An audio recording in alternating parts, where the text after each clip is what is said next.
जय शनि भैया। जय शनि। भैया हम एक सवाल पूछना चाहते हैं आपसे, जिससे अभी पितृपक्ष चल रहा है, तो जो हम पितृपक्ष चल रहा है। हाँ, तो हम उसमें श्राद्ध निकालना चाहते हैं अपने पितरों नाम का, तो हम कैसे निकालें कि हमारा जो भोग दे रहे हैं, श्राद्ध निकाल रहे हैं, कि हमारा श्राद्ध वो उन्हीं को जा रहा है या फिर कोई बीच में प्रेत है, भूत प्रेत है, वो खा रहे हैं? वो तो नहीं खा रहे। हाँ, तो अभी निकाले कैसे निकाले कि उसको हमारे वहाँ तक नहीं पहुँचे सर? देखो भैया, दो बातें हैं। अगर कोई लोग शनिधाम से जुड़े हैं और वो यहाँ से निवारण करवा रहे हैं अपनी समस्या का, चाहे उसमें उनको प्रेत बाधा है, चाहे कोई तंत्र क्रिया है, चाहे कोई उनके ऊपर पितरों का दोष है, तो उसमें तो हमने ये बात बोली है सभी के लिए कि वो पहला श्राद्ध निकाल के देखें, चाहे वो श्राद्ध किसी का भी है, उनके परिवार के सदस्यों का।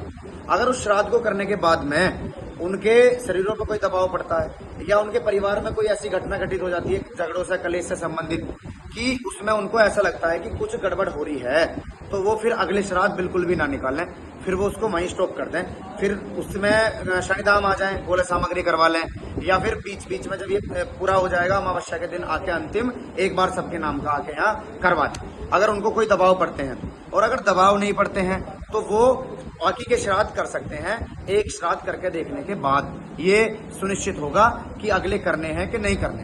अब बात करते हैं सामान्य बात कि जो लोग अब तो पितृपक्ष तो सभी कर रहे हैं भाई, तो भारतवर्ष में तो मनाया जाता है। तो इसमें अगर जो कोई सामान्य व्यक्ति, जो मतलब सामान्य से कहने का तात्पर्य ये है, जो धाम से नहीं जुड़े हैं, तो वो लोग अगर पितृ के लिए भोग निकाल रहे हैं, उनका श्राद्ध निकाल रहे हैं, चाहे वो गाँव से रिलेटेड करते हैं, चाहे शहरों से रिलेटेड करते हैं, तो उनको एक कार्य जरूर करना चाहिए, चाहे वो किसी गुरु से जुड़े हैं या नहीं जुड़े हैं। तो इसमें दो विधि आती है, दो विषय आते हैं निकल के। एक तो वो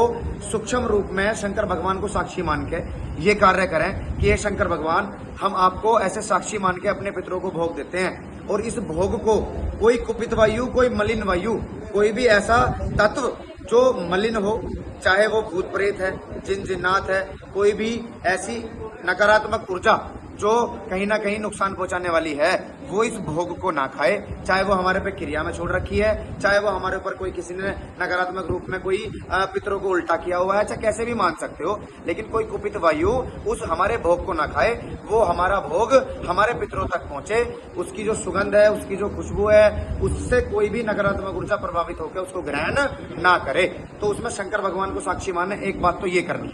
दूसरी बात, उसमें अगर आपको ये लगता है किसी को पहले से मन में भेद आ रहा है कि भाई हम अग्यारी पे भोग ना निकालें, अग्यारी पे भोग निकालने से कुछ गड़बड़ होती है, क्योंकि किसी के घर में पहले से ऐसा भी हो सकता है कि दबाव पड़ते हों, चाहे वो हमारे धाम से जुड़े हैं कि नहीं जुड़े हैं, लेकिन मजबूरी ये होती है कि भाई पितरों का ऐसा पितृपक्ष आया तो भाई पितरों का तो निकालना पड़ेगा श्राद्ध। तो उसमें आप ये जरूर कर सकते हो कि उनके नाम का भोग और भोजन बना के फिर से शंकर भगवान को प्रार्थना करके, शंकर भगवान समस्त जगत के गुरु हैं, तो आप उसमें ये कर सकते हो कि आप गौ माता को उसको खिला सकते हो अपने पितर के नाम से, कि बाबा मैं यहाँ भोग दे रहा हूँ अपने पितर का नाम का, अपने देवता के नाम का, वो इसे यहाँ ग्रहण करे गौ माता के माध्यम से और उसको माता को खिला दे। तो उससे भी आपको उचित फल मिलेगा, उतना ही फल मिलेगा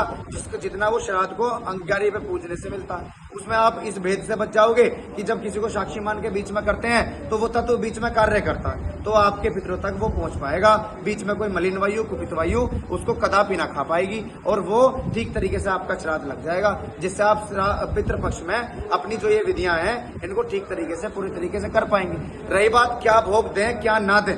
पितरों के लिए, तो वो सबका सुनिश्चित हो रहा है, वो परंपरागत चला आ रहा है सभी का। कोई खीर पूरी बना के भोग तक मतलब निकालता है उनके नाम का, कोई उनको कैसे जो बोलते हैं कि भाई हमारे दादाजी को, हमारी माताजी को या हमारे पिता को, जो भी कोई सदस्य हो सकते हैं, उनको ये वाली चीज बहुत पसंद थी, तो आज उनके नाम का ये बनाए हम, ऐसे स्पेशली भोजन बनाए जाते हैं, तो वो भोग भी बना सकते हो, उसमें कोई दिक्कत नहीं है। लेकिन मैंने विधियां बताई, अगर आपको अग्यारी पे पूजना है तो आप शंकर भगवान को साक्षी मान के करें, और जो लोग धाम से जुड़े हैं गुरु महाराज मन्नू भैया जी को साक्षी मान के करें। और धाम से जुड़ने वाले तो एक बार ही निकाल के देख लें पहले कि उनको दबाव पड़ रहे हैं कि नहीं पड़ रहे हैं। बाकी जो सामान्य लोग हैं सभी के लिए ये बात है कि वो शंकर भगवान को साक्षी मान के भोग निकालें, चाहे अग्यारी पे निकालें और चाहे गौ माता को दे सकते हैं। भोग आपके अनुसार, आपकी मर्जी के अनुसार हो सकता है, खीर पूरी हलवा सब्जी वो कुछ भी बना सकते हो जो आपके परिवार में परंपरागत चला आ रहा है। जय शनिदेव सभी।